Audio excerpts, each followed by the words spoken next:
अवतार the legend episode 146। कहानी अब आगे। हरिरामपुर दोपहर का समय। कहानी की शुरुआत में हम देखते हैं कि अनन्या एक लाल साड़ी पहनी अपने कमरे के बिस्तर पर बैठी मंदिर में ध्रुवा के कहे बातों को याद करती हुई मन ही मन मुस्कुरा रही थी। तभी वो कहती है, अनन्या, कृष्णा कितना प्यारा है ना। वो जब मेरे बारे में कुछ भी अच्छी बातें बोलता है मुझे सच में उसकी कही हुई हर बातें अच्छी लगती है, चाहे वो कितना भी बचकाना ही हो, पर फिर भी वो मुझे अच्छी लगती है। तभी वो अपने खिड़की के पास बैठा एक चिड़ियों की जोड़ी को देखकर मन ही मन कहती है, अनन्या, दो पक्षियों की जोड़ी कितनी सुंदर है ना, मानो दो पक्षी एक दूसरे के लिए ही बने हो। ये सोचकर वो ध्रुवा के साथ बिताए हुए हर पल को याद करने लगती है और मन ही मन मुस्कुराती हुई उस कमरे से बाहर निकलती है कि तभी वो देखती है कि बाहर घर के आंगन में लगे तुलसी के पौधे के पास उसके पिता वेद जी मोहन और सरपंच रामलाल जी बड़े गंभीर चेहरे बनाए हुए किसी एक विषय के ऊपर बात कर रहे थे। ये देखकर अनन्या वहां जाकर अपने दोनों हाथ जोड़कर चेहरे पर एक मुस्कान दिए सरपंच जी से कहती है, अनन्या, नमस्ते सरपंच जी। ये सुनकर सरपंच रामलाल जी अनन्या की ओर देखकर उसे कहते हैं, सरपंच रामलाल चिंतित चेहरे से, नमस्ते बेटी। तभी वेद जी मोहन अनन्या के पास आकर उससे पूछते हैं, वेद जी मोहन, बेटी अनन्या, क्या तुमने आज कृष्णा को कहीं जाते हुए देखा है? ये सुनकर अनन्या हैरानी भरी नजरों से वेद जी मोहन से कहती है, अनन्या, हाँ, मैं आज उससे गांव के शिव मंदिर में मिली थी, क्यों, क्या हुआ? ये सुनकर वेद जी मोहन और सरपंच रामलाल जी दोनों हैरान होकर अनन्या की ओर देखने लगते हैं। तभी सरपंच रामलाल जी अनन्या के पास आकर उसे पूछते हैं, सरपंच रामलाल, और क्या तुम्हें पता है कि वो अब कहाँ है?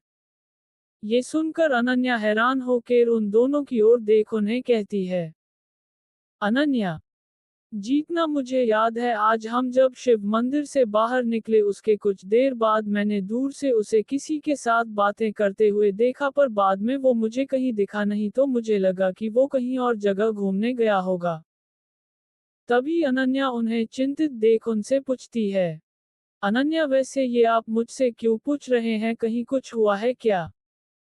ये सुनकर सरपंच रामलाल जी अपने माथे पर से पसीना पोंछकर उसे कहते हैं, सरपंच रामलाल जी, बात यह है कि हमने पूरे आधे गांव में ढूंढा पर हमें कृष्णा कहीं मिल नहीं रहा।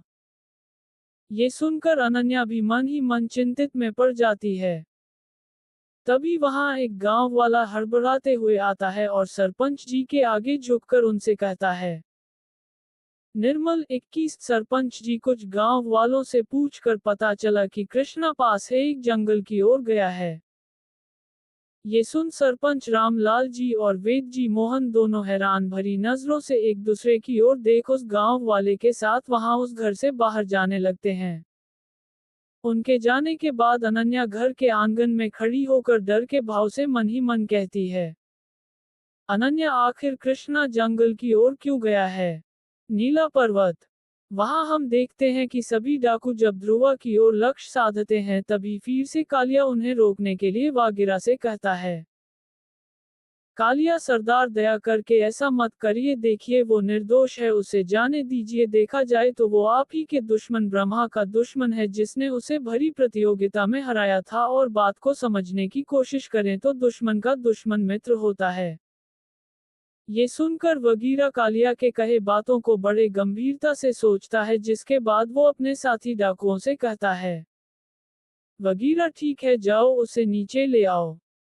ये सुनकर वहां खड़ा एक डाकू पास ही के एक पेड़ पर लगे रस्सी को खोल देता है, जिससे धीरे धीरे ध्रुवा जाल में लिपटे जमीन पर आता है, जिसके बाद वहां खड़े कुछ डाकू ध्रुवा को उस जाल से निकलने में मदद करते हैं। इसके बाद ध्रुवा उस जाल से निकलते ही वगीरा को गले लगा लेता है, जिसे देखकर वहां खड़े सभी लोग आश्चर्य होकर उसकी ओर देखने लगते हैं, क्योंकि आज तक किसी की हिम्मत नहीं हुई थी कि वो वगीरा को छू भी पाए। वहां ध्रुवा के ऐसे व्यवहार से वगीरा मन ही मन आग बबूला हो ही रहा था कि ध्रुवा उसे मुस्कुराते हुए कहता है, ध्रुवा, धन्यवाद भाई, और धन्यवाद आप सभी लोगों का जिन्होंने मुझे इस संकट से मुक्त किया, वरना मुझे तो लगा कि आज तो मेरा मरना तय है। वहां हम देखते हैं कि वहां खड़े सभी डाकू पूरी तरह से डरे हुए थे। तभी वगीरा अपने पीछे के कमर वाले हिस्से पर से एक छुरा निकाल रहा था कि तभी ध्रुवा मुस्कुराते हुए वगीरा से कहता है, ध्रुवा चलिए वो बात छोड़िए, आपका नाम क्या है भाई? ये सुनकर वगीरा कुछ सोचकर अपने कमर में रखे छुरे को फिर से उसी जगह रख देता है जहां से उसने उस छुरे को निकाला था। इसके बाद ध्रुवा के पूछे सवाल का जवाब देने कालिया आगे आकर उससे कुछ कह पाता, तभी वगीरा बीच में आकर मुस्कुराते हुए ध्रुवा की ओर अपना दायां हाथ बढ़ाकर उसे कहता है, वगीरा नारायण, मेरा नाम नारायण है और तुम्हारा? ये सुनकर ध्रुवा मुस्कुराते हुए वगीरा का हाथ पकड़कर उसे कहता है, ध्रुवा मेरा नाम कृष्णा है, मैं पास ही के गांव हरिरामपुर का हूँ। ये सुनकर वहां खड़े सभी लोग हैरान हो जाते हैं कि आखिर वगीरा ने ध्रुवा से क्यों अपना सही नाम नहीं बताया। 33 अवतार द लेजेंड एपिसोड 147। कहानी अब आगे। नीला जंगल, दोपहर के समय। कहानी की शुरुआत में हम देखते हैं कि वगीरा के कहे बातों को सुनकर वहां खड़े सभी लोग हैरान हो जाते हैं कि आखिर वगीरा ने ध्रुवा से क्यों अपना सही नाम नहीं बताया। तभी बाकी डाकू भी वगीरा की ही तरह ध्रुवा से अपना झूठा नाम बोलकर उससे हाथ मिलाने लगते हैं। वहां हम देख पाते हैं कि ध्रुवा उन सभी डाकुओं से मिलकर बहुत ही ज्यादा खुश था, जिससे वो उन सबसे काफी देर तक कुछ बातें करने लगता है। इसके बाद का दृश्य हम देखते हैं कि जहां ध्रुवा डाकुओं के अड्डे पर जाकर एक पत्थर के ऊपर बैठकर उनके साथ बातें कर रहा था। तभी वो अपने सामने बैठे वगीरा से पूछता है, ध्रुवा वैसे नारायण भाई, आप सब इतने अच्छे हैं, फिर भी गांव से दूर इस सुनसान जंगल में क्या कर रहे हैं? ये सुनकर वगीरा मुस्कुराते हुए ध्रुवा से कहता है, वगीरा हाँ, देखा जाए तो तुम्हारी बात भी सही है कृष्णा, पर क्या करें, हम हैं शिकारी समाज के लोग जिनका काम ही है जंगल में रहकर शिकार करना। अगर हम ऐसे ही जंगल में न रहकर गांव में रहना शुरू करेंगे तो हम कमाएंगे क्या, और अगर नहीं कमाएंगे तो खाएंगे क्या?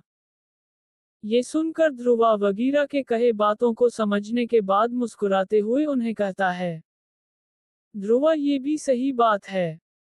तभी ध्रुवा हंसते हुए उन सभी डाकुओं की ओर देख उनसे कहता है, ध्रुवा पता है, जब आप लोग वहां पहुंचे तो मुझे लगा कहीं आप लोग सब डाकू तो नहीं। ये सुन वहां बैठे सभी डाकू न चाहते हुए भी ध्रुवा के बातों के ऊपर हंसने लगते हैं।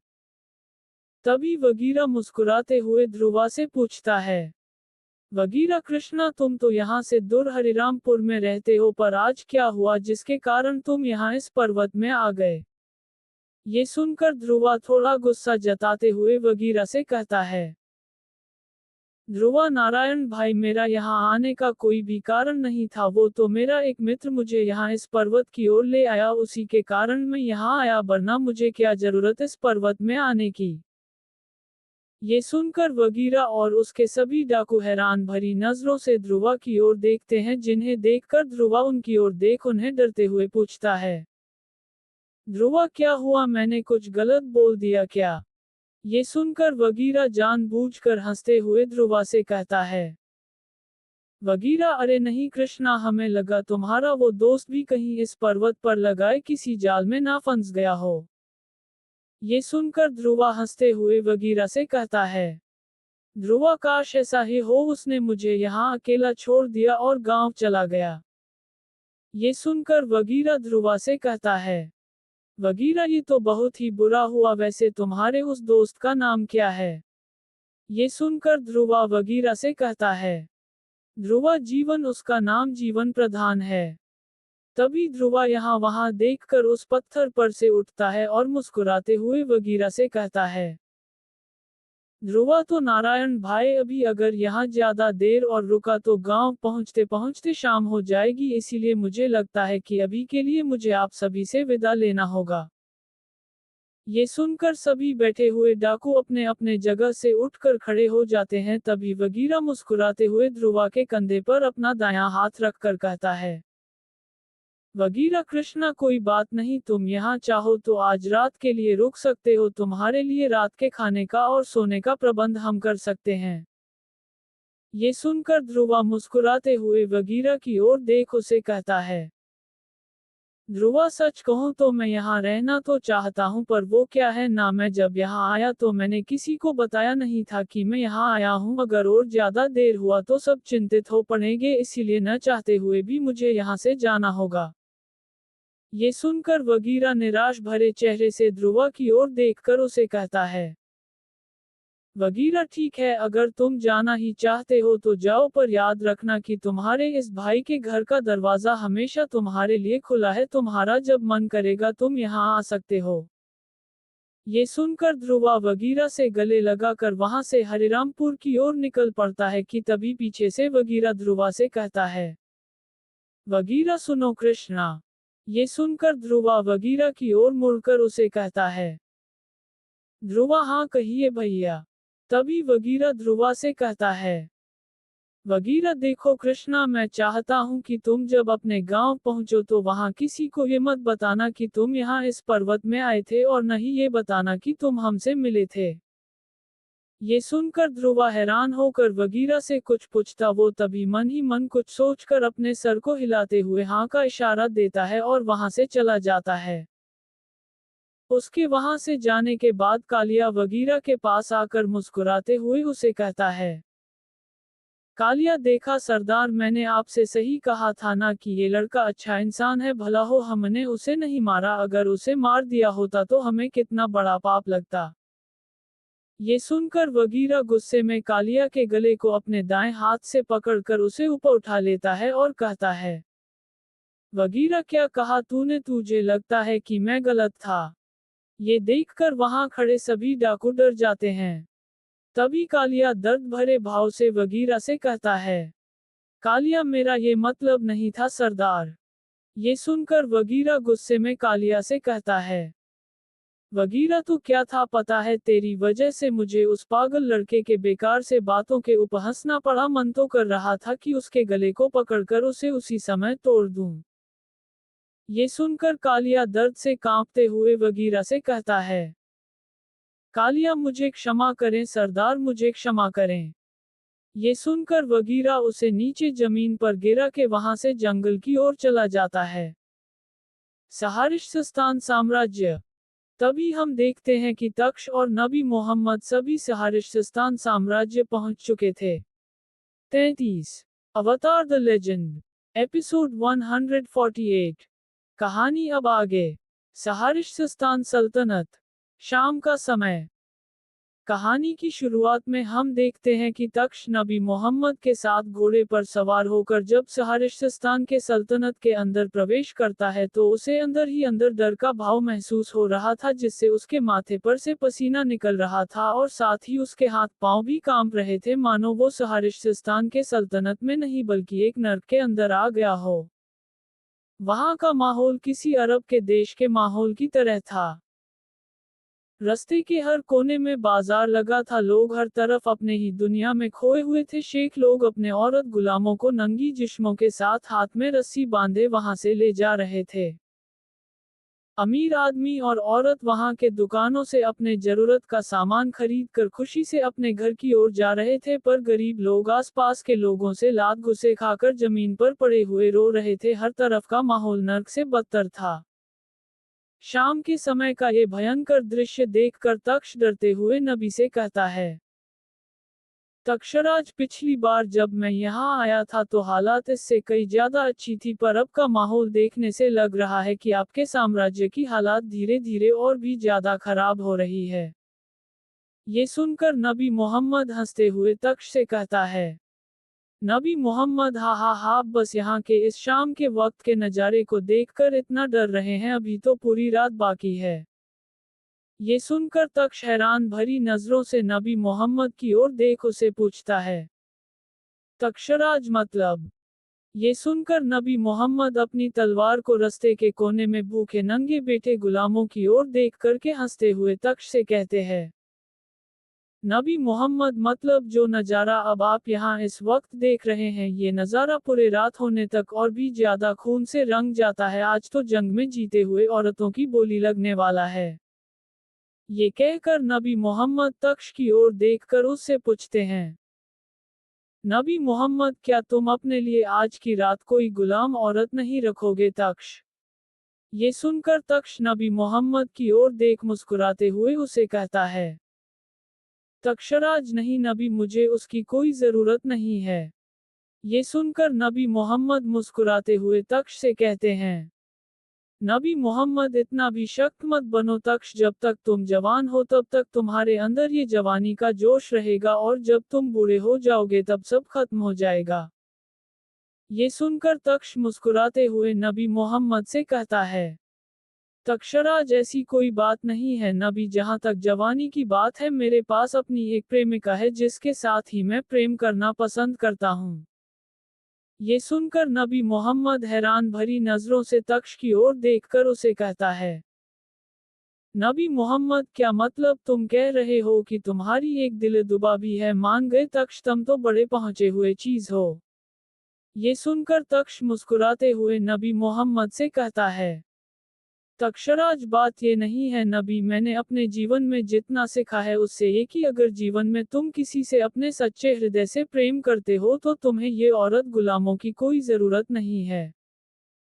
ये सुनकर नबी मोहम्मद मुस्कुराते हुए तख्श से कुछ कहता वो देखते हैं कि वहां पास ही के रास्ते के कोने में एक गुलाम जंजीरों से जकड़े दर्द से कांप रहा था।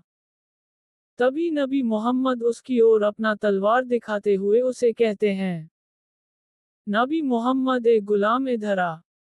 ये सुनकर वो जंजीर में जकड़ा हुआ 30-35 साल उम्र का लड़का लंगड़ाते हुए नबी मोहम्मद के पास आता है और अपना सर नीचे करते हुए उनसे दर्द भरे आवाज में कहता है, राजू गुलाम सलाम नबी साहब।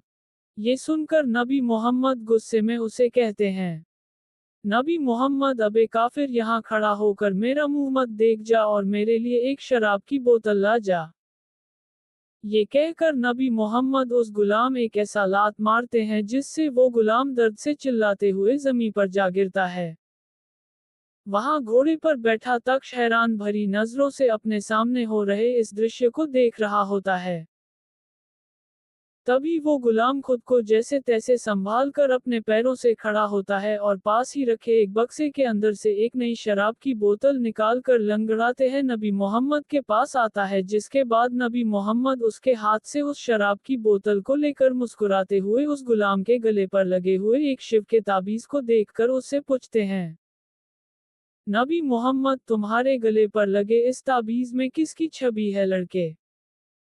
ये सुनकर वो गुलाम दर्द भरे मुस्कुराहट के साथ नबी मोहम्मद से कहता है, राजू गुलाम, ये हमारे शिव भगवान हैं।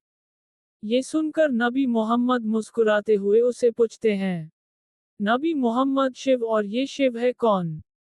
ये सुनकर वो गुलाम मुस्कुराते हुए अपने गले में लगे शिव जी के ताबीज को छूकर नबी मोहम्मद से कहता है, राजू गुलाम, ये देवों के देव हैं, मेरे शिव सबके भगवान हैं। ये सुनकर नबी मोहम्मद हंसते हुए उस गुलाम से कहता है, नबी मोहम्मद इस जवाब के लिए मैं तुझे एक ऐसा चीज देना चाहूंगा जिससे तेरा पूरा जिंदगी बदल जाएगा। ये सुनकर तख्श नबी मोहम्मद से खुश होकर मन ही मन मुस्कुराता है। तभी वो देखता है कि उस गुलाम के शरीर में अनगिनत चोट के निशान थे जिससे खून भी निकल रहा था। तभी हम देखते हैं कि जो चेहरा नबी मोहम्मद का पहले मुस्कुराते हुए था वो चेहरा अब गुस्से में लग रहा था। इसके बाद हम देखते हैं कि नबी मोहम्मद अपने घोड़े के दाएं तरफ से एक तेजाब की शीशी निकालता है और गुस्से में उस गुलाम के सर पर मार देता है, जिसे देखकर तख्श पूरी तरह से डर जाता है। 35 अवतार द लेजेंड एपिसोड 149। कहानी अब आगे। हरिरामपुर शाम के समय। कहानी की शुरुआत में हम देखते हैं कि शाम का समय हो चुका था, पर ध्रुवा का कोई अता पता न मिलने से पूरे गांव में लोग चिंता में पड़ गए थे कि आखिर ध्रुवा गया तो गया कहाँ। वहां सरपंच रामलाल जी अपने साथ कुछ गांव वालों को लेकर आसपास के जंगलों में अपने अपने हाथों में एक एक मशाल पकड़े ढूंढते हुए निराश भरे चेहरे के साथ वहां से गांव की ओर आ रहे थे। तभी वेद जी मोहन सरपंच जी से कहते हैं। वेद जी मोहन, बड़ी हैरानी की बात है सरपंच जी, ऐसा तो कभी नहीं होता कि कृष्णा हमें बिना बताए कहीं गया हो। आखिर ऐसा क्या हुआ जिसके कारण वो गांव से ही गायब हो गया? ये सुनकर सरपंच जी चिढ़ते हुए वेद जी से कहते हैं। सरपंच रामलाल जी, पहली बात कि वो मेरा बेटा कृष्णा नहीं है, इसीलिए उसे कृष्णा बोलना बंद करो। और दूसरी बात ये कि मुझे कोई फर्क नहीं पड़ता कि वो कहाँ है, मैं केवल रिमा के लिए ये सब कर रहा हूँ क्योंकि अभी हाल ही में मैंने कई दिनों बाद उसके चेहरे पर वो रौनक देखा जब मेरा अपना बेटा जिंदा था। ये सुनकर वेद जी मोहन दुख भरे भाव से सरपंच जी से कहते हैं। वेद जी मोहन, मुझे पता है कि वो तुम्हारा बेटा नहीं है, पर यह बात भी मानना पड़ेगा कि उसी ने ही हमें कई सालों बाद शिव त्रिशूल को जीता कर दिया।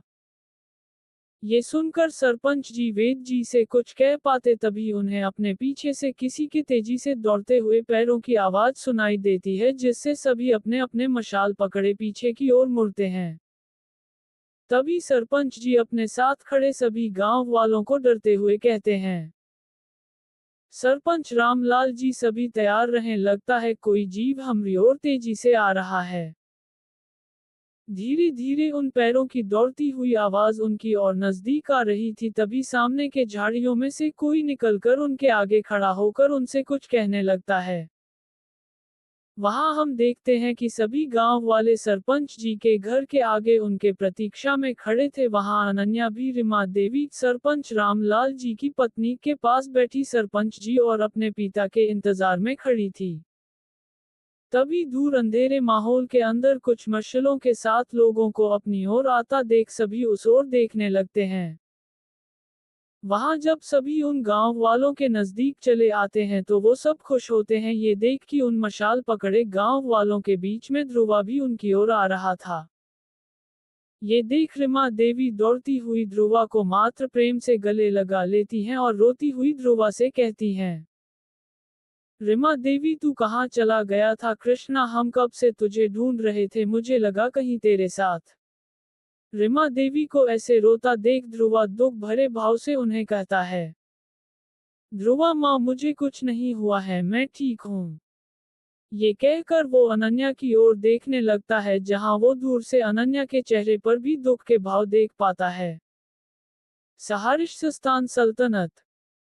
वहां सहारिस्तान के सल्तनत में हम देखते हैं कि नबी मोहम्मद गुस्से से अपने साथ रखे तेजाब की शीशी को अपने पास खड़े राजू, जो कि वहां का गुलाम है, के सर पर ले मारते हैं, जिससे राजू के सर के ऊपर की चमड़ी जल जाती है और धीरे धीरे वो तेजाब राजू के आंखों के अंदर चला जाता है, जिससे उसके आंखें उसी समय फट जाते हैं, जिससे उसके सर और आंखों दोनों से खून निकलने लगता है। अपने सामने ये सब हो रहा देख तक्ष पूरी तरह से डर जाता है। तभी नबी मोहम्मद चिल्लाते हुए उस गुलाम से कहते हैं। नबी मोहम्मद, हमारा बस एक ही खुदा है और वो है अल्लाह, उसके सिवा कोई दूजा नहीं। ये सुनकर राजू गुलाम, जिसका आंख फुट चुका था और सर से खून निकल रहा था, वो चिल्लाते हुए नबी मोहम्मद की ओर देखकर गुस्से में उससे कहता है। राजू गुलाम, तू इंसान नहीं है, तू राक्षस है। राक्षस, मैं एक ब्राह्मण होकर तुझे और तेरे पूरे साम्राज्य को श्राप देता हूँ कि आज नहीं तो कल तेरा पूरा सल्तनत मिट्टी में मिल जाएगा और ये सब मेरे महादेव ही करेंगे और तब तुझे बचाने तेरा भगवान भी नहीं आ सकता। ये कहकर राजू अपने हाथों में बंधे जंजीरों को अपने गले में बांधकर चिल्लाते हुए कहता है। राजू गुलाम, हर हर महादेव। ये कहकर वो अपने गले में बंधे हुए जंजीरों के सहारे अपने गर्दन को ही तोड़ देता है, जिससे उसकी वहीं पर मौत हो जाती है। ये देखकर तक्ष मन ही मन नबी मोहम्मद के ऊपर गुस्सा करने लगता है, पर किसी कारण से वो चुप होकर यहाँ वहाँ लोगों की भीड़ की ओर देखने लगता है, जहाँ वो जान पाता है कि उसके सामने हुए घटना से आसपास के लोगों को कोई फर्क नहीं पड़ता। उन सभी लोगों के हाव भाव से पता चल रहा था कि जैसे ये सब उनके लिए नया नहीं था, बल्कि ये उनके दैनिक जीवन में हमेशा हो रहा था।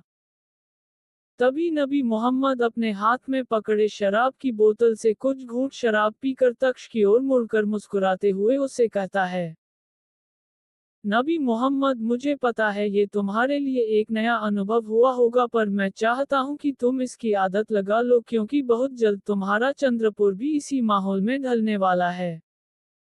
ये सुनकर तख्श के चेहरे पर एक डर भाव दिखता है, जिसे देखकर नबी मोहम्मद हंसते हुए महल की ओर बढ़ने लगते हैं।